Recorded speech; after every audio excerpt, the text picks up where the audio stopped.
السلام علیکم ورحمۃ اللہ وبرکاتہ۔ حضرت ابو ہریرہ رضی اللہ تعالیٰ عنہ بیان کرتے ہیں کہ رسول اللہ صلی اللہ علیہ وسلم نے فرمایا، جو شخص ہدایت کی طرف دعوت دے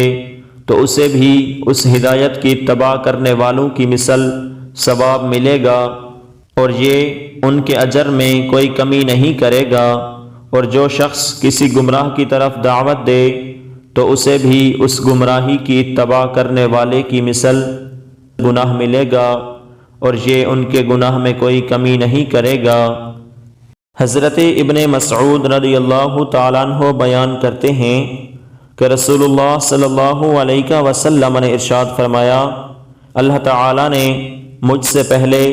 جس نبی کو مبعوث فرمایا تو اس نبی کے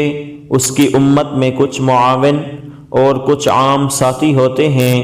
اور اس کی سنت کو قبول کرتے اور اس کے حکم کی اتباع کرتے ہیں۔ پھر ان کے بعد برے جانشین آ جائیں گے، وہ ایسی باتیں کریں گے جس پر ان کا عمل نہیں ہوگا، اور ایسے کام کریں گے جن کا انہیں حکم نہیں دیا گیا ہوگا۔ پس جو شخص اپنے ہاتھ کے ساتھ ان سے جہاد کرے گا تو وہ مومن ہے، جو اپنی زبان کے ساتھ ان سے جہاد کرے گا تو وہ مومن ہے، اور جو دل سے ان سے جہاد کرے گا تو وہ بھی مومن ہے، اور اس کے بعد رائی کے دانے کے برابر بھی ایمان نہیں۔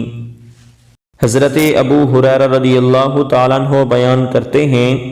کہ رسول اللہ صلی اللہ علیہ وسلم نے فرمایا، آدمی کے جھوٹا ہونے کے لیے بس یہی کافی ہے کہ وہ ہر سنی سنائی بات بیان کر دے۔